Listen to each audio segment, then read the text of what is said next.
Pada hari ini, mari kita berbagi ilmu. Apa sih yang akan kita bahas pada hari ini? Kita akan membahas tentang seks bebas. Seks bebas semakin marak di kalangan remaja zaman now. Apa sih seks bebas itu? Seks bebas adalah kegiatan yang dilakukan secara berduaan pada waktu dan tempat yang telah disepakati bersama dari dua orang lain jenis yang belum terikat pernikahan. Apakah seks bebas pada remaja diperbolehkan? No, agama sangat melarangnya dan untuk kesehatan sangatlah berbahaya, teman-teman.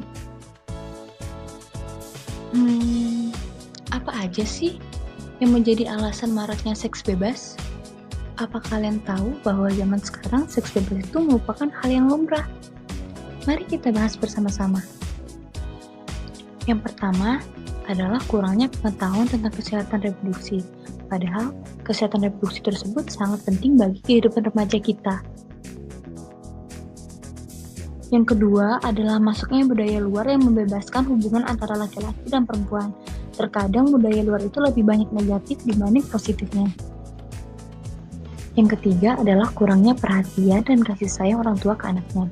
Biasanya ini merupakan faktor utama anak tersebut mudah terjerumus. Yang keempat adalah paparan media teknologi yang semakin canggih, hingga banyak tersebar konten-konten yang berbau pornografi, sehingga orang-orang mudah mengaksesnya. Apa aja sih dampak dari seks bebas tersebut? Mari kita bahas. Yang pertama adalah pendidikan kita akan hancur. Kita dapat dikeluarkan dari sekolah, bahkan jika teman-teman kita mengetahuinya, kita bisa dijauhi oleh teman-teman kita. Kita akan merasakan stres karena rasa menyesal dan bersalah. Dan rasa bersalah itu biasanya akan selalu menghantui diri kita. Nah, ini nih yang berbahaya. Jika remaja tersebut hamil, biasa dia melakukan aborsi. Dan aborsi ini sangat berbahaya. Dapat menyebabkan perdarahan yang hebat, infeksi, bahkan kematian. Dan remaja akan mengalami trauma yang hebat. Dapat terjangkitnya berbagai macam penyakit, yaitu IMS, infeksi menular seksual. IMS dapat terjadi dan terjangkit karena berhubungan seksual di usia yang muda dan sering bergonta-ganti pasangan. Ini adalah tanda-tanda penyakit IMS. Yang pertama, terdapatnya bintil berisi cairan, adanya lecet di area kemaluan, gatal di area kemaluan, kencing nanah, keputihan wanita yang tidak normal, dan keluarnya bercak darah setelah berhubungan seksual. HIV/AIDS. HIV/AIDS ini salah satu contoh penyakit IMS, yaitu di mana ini adalah gejala penyakit akibat menurunnya sistem kekebalan tubuh. Penyebabnya adalah virus HIV. HIV/AIDS ini adalah penyakit yang salah satu cara penularannya adalah melalui hubungan seksual, dan untuk sekarang belum ada obat yang dapat menyembuhkan HIV/AIDS.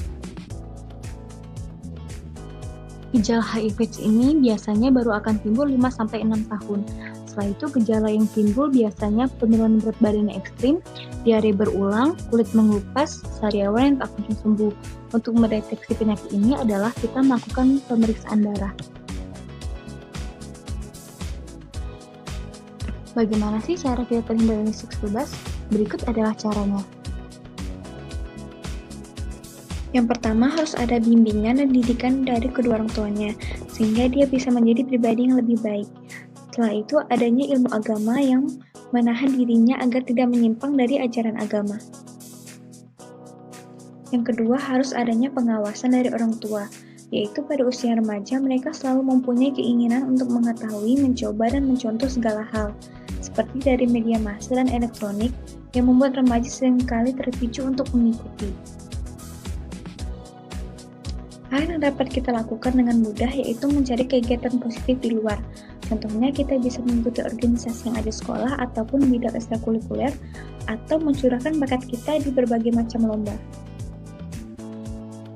Selanjutnya adalah perlunya pembinaan kepada remaja, di mana sekolah dapat turut andil dalam hal ini, yaitu dapat memberikan pengetahuan tentang kesehatan reproduksi dan wadah untuk menampung permasalahan reproduksi remaja sesuai dengan kebutuhannya.